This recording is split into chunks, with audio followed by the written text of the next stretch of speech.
Okay. So the short that I posted earlier, right, about it was talking about I was talking about uh, um a post made by, I forgot the name of the thing again, the profile, but it was on X, and they said tough decision, pick one, LeBron or Kobe.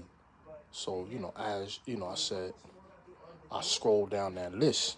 Now this was uh, um I don't know if this was an unbiased bias. I don't think it was a biased list. It was just, I think they just asked a question, but majority of the people picked Kobe. Only two people picked LeBron out of like, I scrolled down a whole damn, I didn't scroll the entire list because it's obviously they got a big following, and it looked like it was about thousands of or at least hundreds or at least 1,000 or two of replies, and all I saw was Kobe, Kobe, Kobe. I only seen two LeBrons. And then one said, I picked LeBron because overall, and he's a better teammate. So when I asked, I knew he was a troll. And of course, because I'm looking at his profile, I'm like, yo, he ain't really got no face. He got somebody avatar. And, so he comes back at me, he gets mad because I question, well, what makes him a better teammate? Countless coaches fired. He's had a lot of unhappy teammates in the locker room. He's low management, not responsible for low management, but he's definitely the a big reason for low management. What about the players he got traded or got traded under his watch? I said coaches fired, players have played better, players have lost parts of their game playing with him and taking hits in the media. There's no accountability. Gives up on his team, he quits on his team. How is that a good teammate? And over Kobe, they just mad at Kobe because Kobe was an assassin. He was a scorer. He wasn't this, like he's not 6'9" and 250 and athletic. He was 6'6". He was a wiry player. He can go on the post. He had a total. He was more of a skilled player. So, a lot of people are not going to pick Kobe Bryant because they look at him as one-dimensional. But those are the people that are just LeBron fans. And I notice LeBron fans are trolls. And I also notice, like I've been saying, this new era, man. It's like, if you disagree with anything they say, you're a hater. And then homeboy started insulting me, like, calling me names. And like, fam, you don't even know me, man. Now, I'm a peaceful person. But I'm not going to tolerate people talking to me any type of way. And see, people do this because we're on these websites and things, we're online. They ain't got no face, so, you don't know who they are. They're a bunch of cowards. And, you wouldn't do that to me in my face, fam. You know what I'm saying? Like, you don't know me, man. Like, you know what I'm saying? Like, so at the end of the day, these people are trolls. I knew he was a troll. So I just disrespected him back. You know, and block you. I'm gonna block you. I'm not gonna go back and forth with you, man. I'm gonna disrespect you and I'm gonna block you, B. You know what I'm saying? But it was just like, it's like these guys, man, like, why is this, like, you came at me about, all I said was, I didn't insult him. I said, what makes him a better teammate based on the things I said? How does it get to attacking me? You know what I'm saying? Like, I don't understand it. Scroll down some more. I scroll on, I fuck with X, man. I like the, sometimes I like the debate. I don't like the debate too much, but sometimes I get into it and I see certain comments. I see Jay Will say about JOKIC because he had the great performance last night. He dropped 60 with the triple-double. Oh, this guy's on the pace better than Kareem and Shaq and Hakim. You out of your fucking mind, man? So now, right, this guy's high, man. He's high on something, man. That tape was crazy, man. So now, right? Here I go. Gotta get under their fan. Jokic is not playing too many traditional big men, B. You know what I'm saying? Aside Embiid, like, who really challenges you? Like a big, and I explain my point. You know, and of course there's a couple of guys that came. Now these ones, I don't know if they're not real trolls. They were real. I look at the profile and I seen they had faces and they, you know what I'm saying, and you know, they weren't being disrespectful. You know, they still trying to make their points. I was like, but this isn't a debate about competition. It's a debate about like skill fan. Man said he's on a better pace than Kareem, Shaq. When you start comparing these guys to other guys, we got to do the comparison now. I posted Hakim was going up against Kareem, Shaq, Olajuwon. I mean, not Olajuwon. David Robinson. He had to bang against Rick Smith and them, and them Davis brothers. Patrick Ewing. Like, he went up against him in the finals. He was going up against Mutombo, Robert Parrish, and them. Like, what are you talking about, man? Like, these are centers. You know, Kareem had to go up against Wilt. You got Artis Gilmore, all these guys in the 70s, Moses Malone, Robert Parrish, Hakeem Olajuwon, Ralph Sampson. You know, Kareem had to go up against, you know, Sally, or, you know, like, he had to go up against guys that was going to bang with you, man. Make it difficult. So when we talk about guys, traditional centers, like Shaq had to go up against Patrick Ewing, Mutombo, David Robinson, all these, you know what I'm saying, like Hakeem, them Davis brothers. Like, I know I'm missing people, but Alonzo Mourning, like, he had to go up against dudes that can bang. And not only were these dudes bangers, these dudes can score too. So they were two-way players. Some of those guys were great defenders and they can score. Like Zoe, Hakeem, Patrick Ewing. Yeah, Patrick Ewing was blocking shots. People look at Patrick Ewing and think he was just some statue out there. Go look at Patrick Ewing when he was young, running up and down that court, yamming it on niggas, blocking niggas shots and all that. David Robinson out there, cooking, man. David Robinson was a stretch big man. These guys, some of you guys aren't stretch big men. And David Robinson was a stretch big. Bill Robinson could hit an 18-footer. He can shoot a three here and there. Excuse me. Although that wasn't his game. You know what I'm saying, like that. But David Robinson was running the floor, take you off the dribble. Hakeem, he could step out and shoot jumpers. Like, Wilt was shooting jumpers. Go look at Wilt's stats. I mean, his highlights, man. You see Wilt out there shooting little 12-footers and 16-footers, man. And yamming it on you and shit like that. Kareem, like Shaq, you know what I'm saying? Like, these dudes played in the post now. These guys start naming guys like Bam Adebayo, and AD and all these guys. And he said Chet Holmgren. He's going up against guys like that. Those are guys that, then one dude, then he said, these guys are the stretch guys JOKIC struggles with more because they're harder. They guard him easier than a traditional big man can guard him when he steps out. Sam Perkins used to step out and shoot threes. Like I said, David Robinson would step out there. They was still going home when they played Shaq and Hakeem Olajuwon and them. None of that shit mattered, man. But at the end of the day, when we talking about traditional big man, the more traditional big man that is really Embiid. He said Goldberg. Goldberg's not really going to challenge you on the offensive end like that. Like, we talking about dudes that's going to challenge you on both ends, man. You know what I'm saying? Like when you look at a guy like even Rick Smith, he was a tall dude. And then you had the Davis brothers you had to bang with. And then this was people don't understand. You see, just traditional ball, right? Your point guard was either 6 feet to about 6'4". You know what I'm saying? maybe 6'5" here and there. That's a big point guard.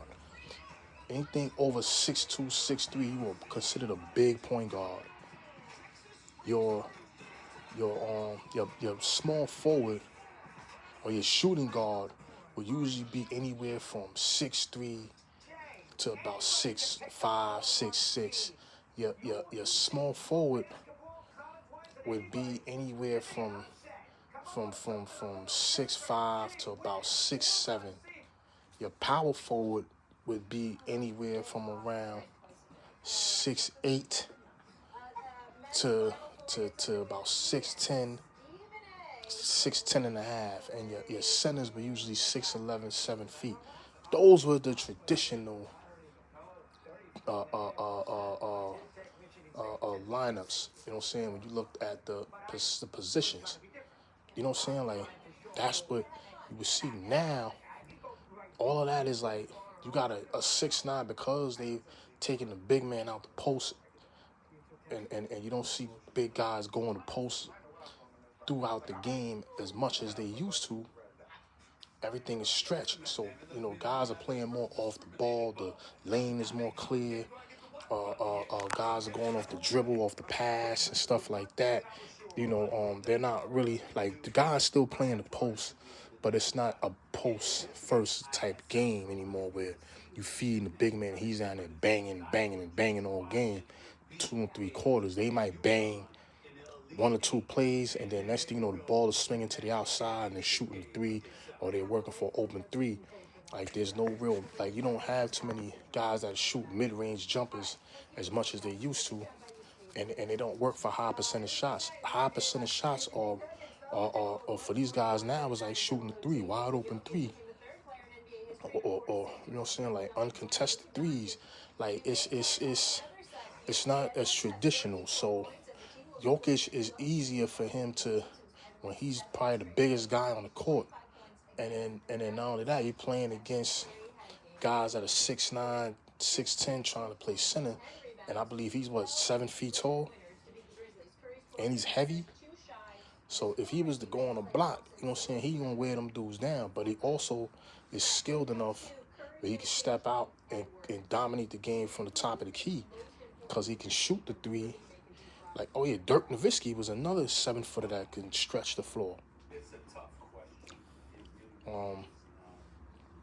know what I'm saying? So, this, you know what I mean? Like Dirk Nowitzki just didn't play. He didn't play he wasn't a banging type of center. He's more of a stretch 7-footer, man. Like, who pretty much played in the perimeter. But like I said, Jokic just he don't have the bodies out there that's gonna bang on him, or he's not going up against those centers that he got to bang, that they're gonna bang his ass around.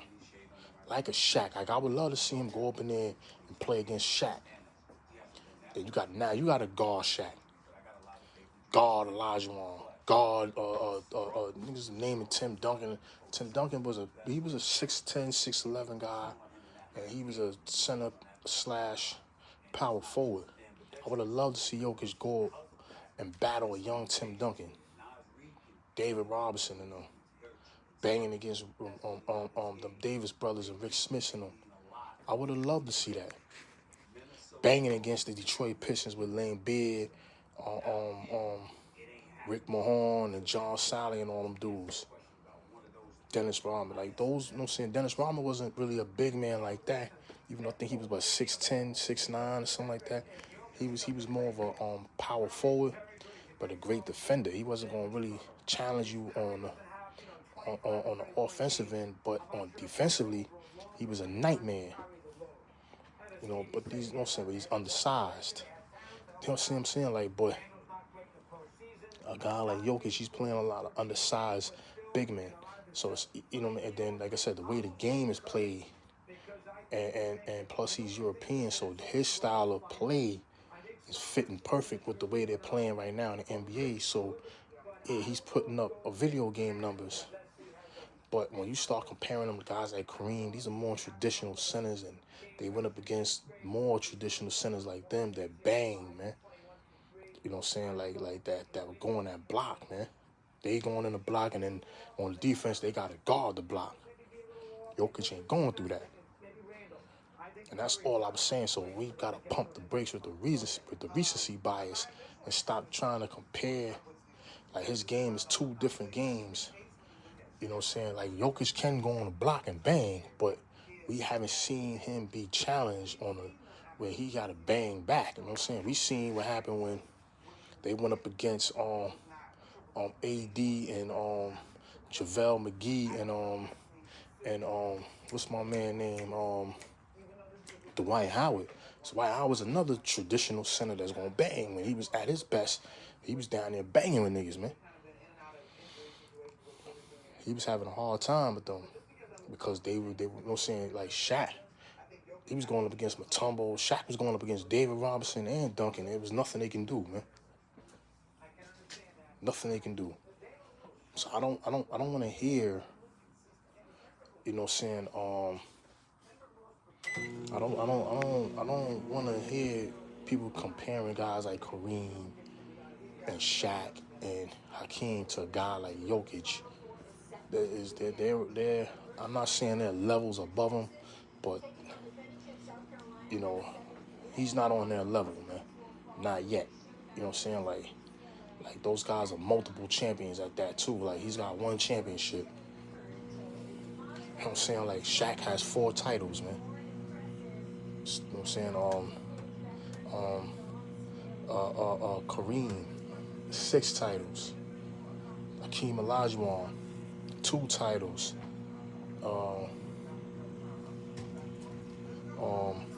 2 titles and went to the finals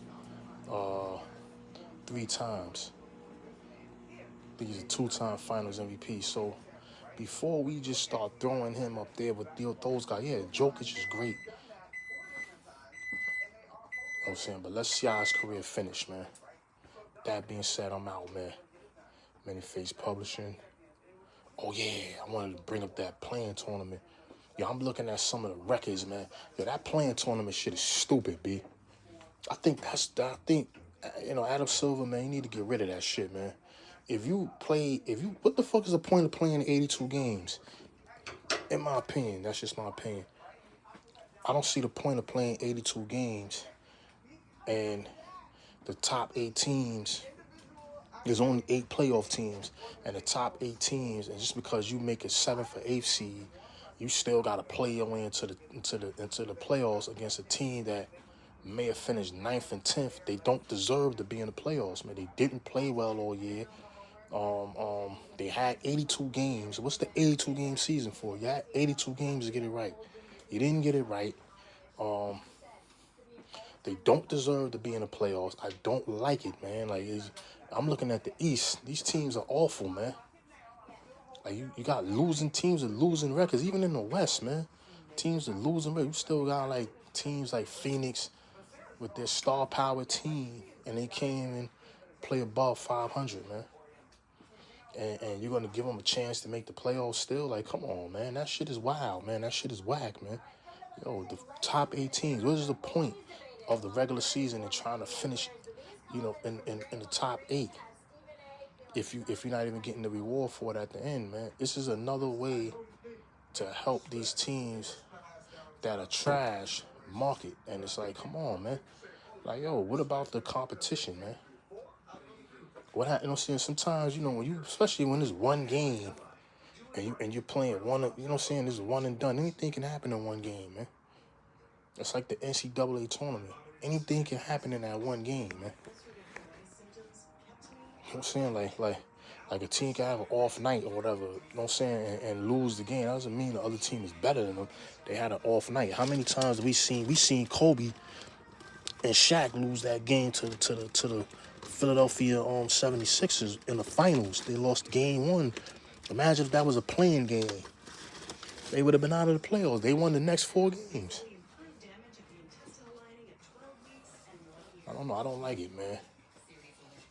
I just think that I